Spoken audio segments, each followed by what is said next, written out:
Today we're going to be looking at lesson 3-4 on direct variation. A direct variation equation relates to what we already know, which is a slope-intercept form equation.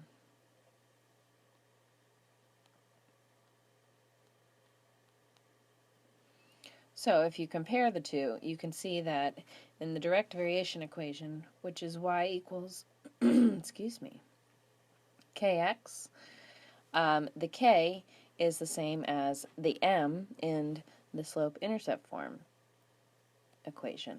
So you have a k and an m that are the same, and then you notice that the y equals kx equation does not have a plus b, and the plus b in slope-intercept form means the y-intercept.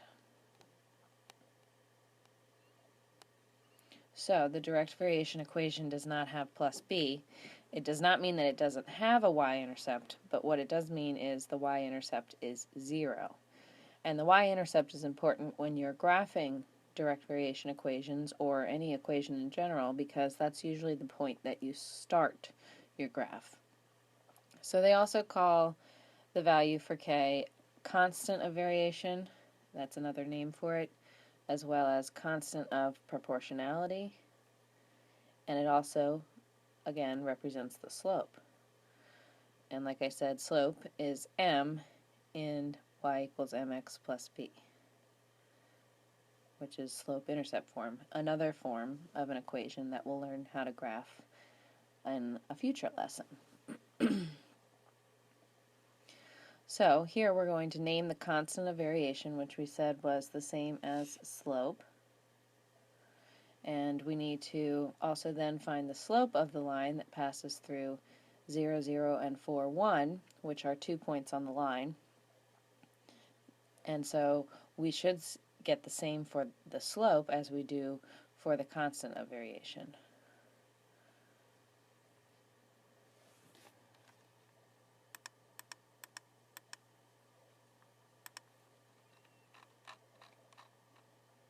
So I think I forgot to write the actual equation. The equation that they gave us was this. So we are supposed to say the constant of variation here, which is the k value in the equation, so it's 1/4, and then we need to find the slope to say that it's the same, so it should be 1/4. And we're going to use the points 0, 0, and 4, 1.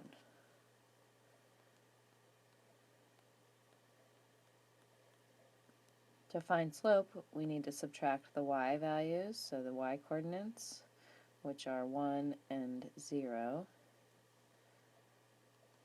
And then we need to put that on top of the x coordinates, which are 4 and 0.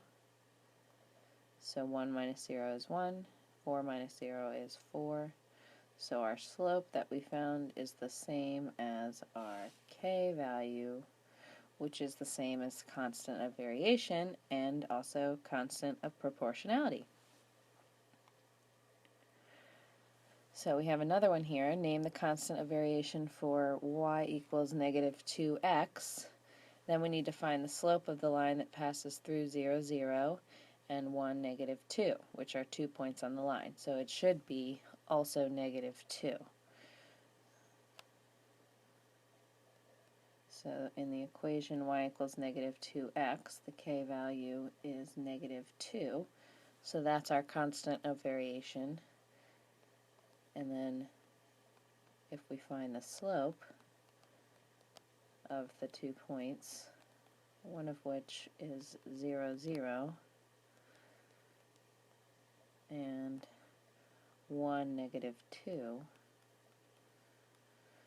we're going to subtract the y coordinates, negative 2 minus 0,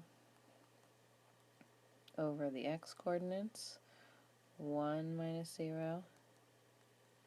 So we get negative 2 over 1, which is the same thing as negative 2. So again, we got a slope and a constant of variation as negative 2. Now we're given the fact that We have a direct variation because it says suppose y varies directly as x, and then they give you the value of y is 98 and the value of x is 14. We need to write a direct variation equation that relates x and y, so a direct variation equation. We know that the direct variation equations are in this form. So if we're given the y and we're given the x in this equation, we would plug them in and find k. So y is 98, x is 14.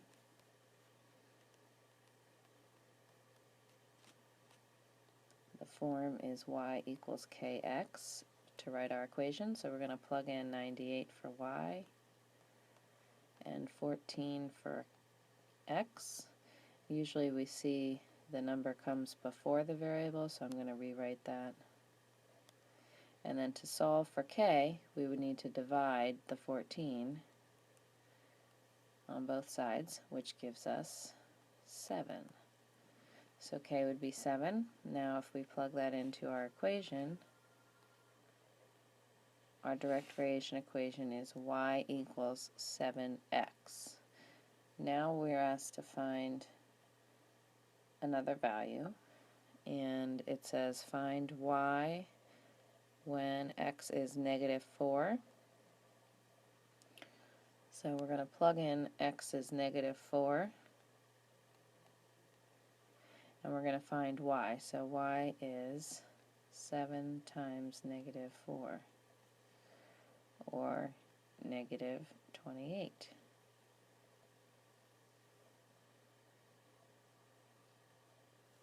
Now we're going to graph a direct variation equation. So I was talking a little bit about in the beginning how when you're graphing and you start at the y-intercept, which is usually the plus b in slope-intercept form, but since we do not have slope-intercept form, we have direct variation form, we don't have a y-intercept listed, so the y-intercept is 0 in this case.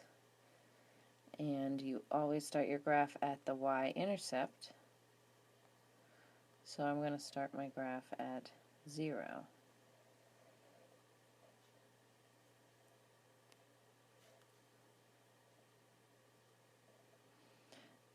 0, 0 actually.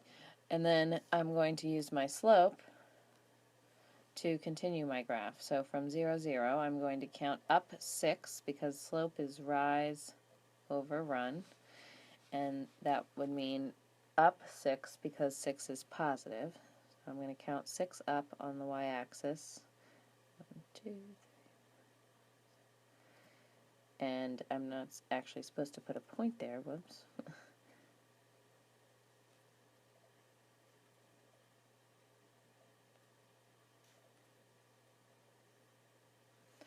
I'm just counting 6 up. And my denominator is 1, so that's the run. And whenever you're starting a graph, you always go to the right, whatever the 1 in whatever the run is. So 1 is the run, so that means I'm going to count 6 up from 0, 0. 1, 2, 3, 4, 5, 6. And I'm going to go over 1. Oh, again, my finger slipped.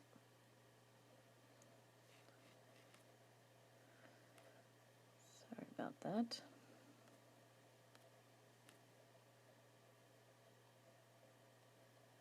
So my point should be here where the pink dot is. That is my next point. So if I draw my line, I have an equation started, but I want to finish my equation so that it covers the entire graph. So if I go back to my starting point, I'm going to want to put a point somewhere over here. So I need to go back to the starting point and do the opposite of what I just did. So I counted up 6 to the right one. Now I'm going to go down 6 to the left one.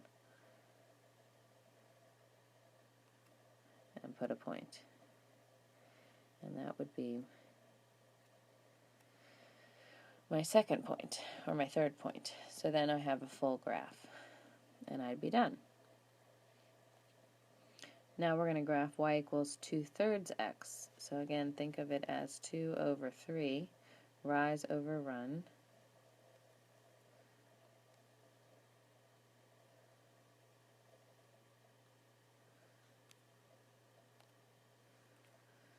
And I start at 0, 0 since it's a direct variation equation, and then I'm going to go up 2 for the numerator for the rise, 1, 2, and over to the right 3 for the run, 1, 2, 3. Put a point, and I could do that again. Okay. And then I'm going to go back to my starting point and continue my graph by doing the opposite of what I just did, so down 2 to the left 3. And again. And then I can continue that by just drawing my line through. It's hard to see the points here now, but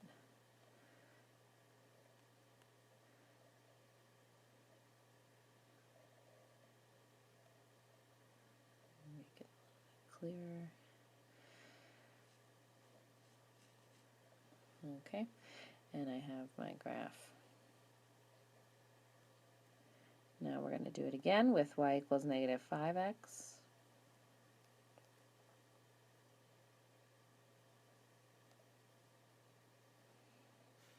So I'm going to start my graph with a point at 0, 0, and then I'm going to continue my graph by doing the slope, using the slope, so negative 5 over 1. Since it's negative now, the k value or the slope, it tells me to go down first for the rise. So it's down 5, but I'm still going to go to the right 1 for the denominator, or the run. So right there. And then I can also go back to my starting point and put another point on this part of the graph by going up 5 to the left 1.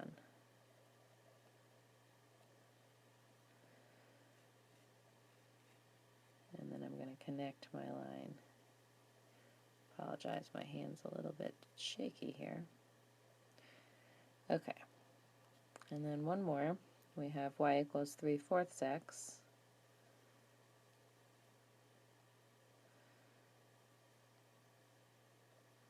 And again, I'm going to start at 0, 0. And then I'm going to continue with my slope of 3/4. So again, it's positive 3, or actually, oh, it's negative 3/4. So that again tells me to go down 3 first, but always to the right 4. 1, since it's the denominator.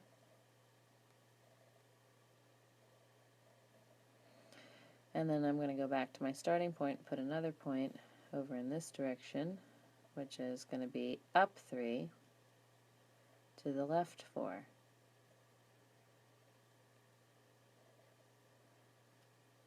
And then I can draw my line.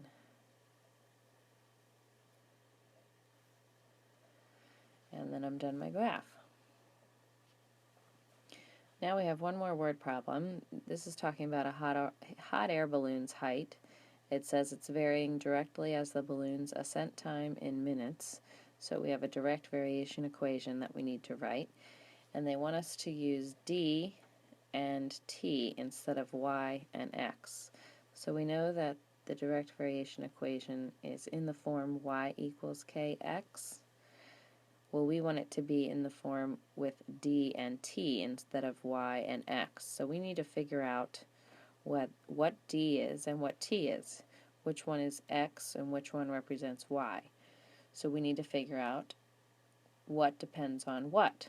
So does the distance depend on the time that the balloon's height is raising, or the ascent time, or does the time depend on the distance? If you think about that, that doesn't really make sense, so it would have to be the distance depends on the time. So the distance is the dependent variable, so that's going to be our y instead of what we have here. So d equals k we can keep, but then we're going to use t instead of x. So my equation is going to be d equals kt. Now if I need to graph it, I need to be able to fill in a number for k. So we know that k is the same thing as slope. So we need to think about these numbers here, and which one is our rise and which one is our run, or think about which one is our y value and which one is our x value. So we know that d replaced y, so that's distance, so that makes 350 our y, and t replaced x, and that's our time, so that makes 5 our x, or our t. So if we plug those in, we can find k. So 350 for d and 5, for t.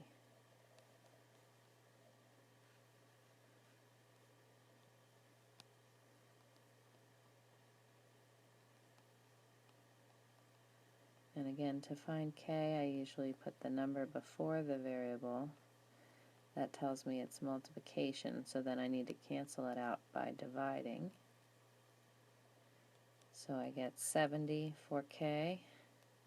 So my equation would be d equals 70t. Now I'm going to graph that. So remember, d was y and t was x, so it's really like y equals 70x as my graph. Now since I only have positive numbers here for my graph, I don't need a whole coordinate plane. I'm going to just use quadrant 1. So that's going to be time for our x values and distance for our y values. Now if I need to go with a slope of 70, that's going to mean my y values are going to need to jump quite a bit, and then my time can stay relatively small, so I can go by ones for that.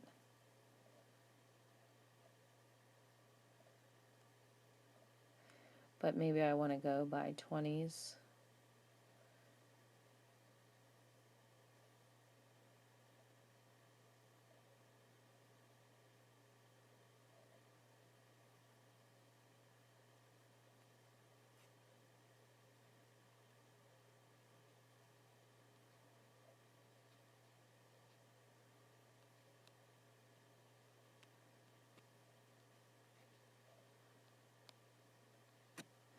And then I'm going to graph my equation. So this is a direct variation equation. That means I start at 0, 0.